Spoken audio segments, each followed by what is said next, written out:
Hello everyone, my name is Desiree Decker and I am doing an assignment for human development. A few questions I'll be answering. So one, why are people in committed relationships more likely to be more sexually active and satisfied than those who are dating several partners? So I did some research on this, and having a high number, so those who aren't in committed relationships normally have a higher number of sex partners than those that are in long-term relationships. So those who do have a high number of sex partners, researchers have found in men and women that they are less sexually satisfied. So researchers suggest that individuals that continuously pursue new partners may be seeking out more sex, not better sex, but more satisfying sex. Unfortunately, these results suggest that having more sex partners doesn't necessarily equate to having a better sex life. In fact, some research shows that married individuals are more frequent in their sex than their single counterparts. So people that are in long-term relationships have more sex than those of their single friends. It has also been found that couples who engage in more physical affection report greater sexual satisfaction. Kissing and cuddling were also associated with greater sexual satisfaction, and men who are more concerned about their partner's sexual experience also feel more sexually satisfied themselves, and positive behaviors performed by men, such as saying I love you, and also getting compliments, are associated with more frequent sex and more sexual satisfaction. Second question, how does research on life conditions that accelerate telomere shortening illustrate the joint influence of heredity and environment on biological aging? So there is actually a difference between men and women. Telomere shortening seems to be faster in men than women. So I know that a lot of people have heard that women do live longer than men. Telomere length is associated with age and also the age processing. We see the difference as an explanation would be, as I said, why women have a longer life expectancy on average than men. So there are some external factors that can actually accentuate your telomere, such as smoking can be one of them.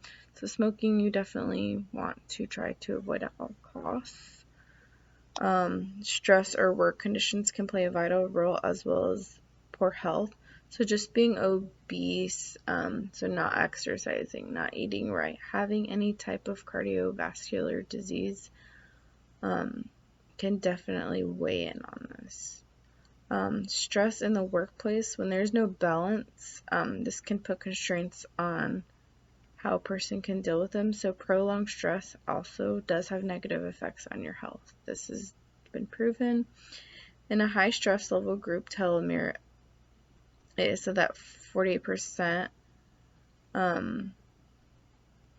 is lower than in subjects with those of low stress. Third question, what cultural changes have led to the emergence of a period known as emerging adulthood? So emerging adulthood is basically when you're not a kid, but you're starting your adulthood years.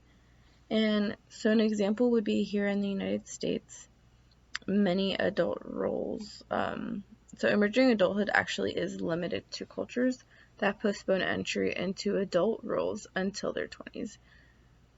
So the United States is basically a wealthy nation, and we're expected to go to universities and college, whether it be community or universities, depending on if you had a full ride or whatever the question may be. This does differ from regions such as Africa, Asia, and South America. With traditional economies, they do have fewer economic resources and largely rural and farm-based, so they have almost no emerging adulthood. And as I stated earlier, such as the wealthier nations, such as the United States, we are able to go to college and pursue a higher education. This does differ because those who are from low-income families, they might not ever reach emerging adulthood. So these people from low income, they may not be able to finish high school. They could be parents very early and otherwise academically or unprepared for college. So they may not have access to vocational training. So this does mean that emerging adulthood is either limited or non-existent in these types of kids. These are the kids that end up in jail, and we've heard of the show 16 and Pregnant on MTV. It's been around for so long. That's a prime example of they might not reach emerging adulthood. So there's that step, and they just go automatically into adulthood. Thank you for watching.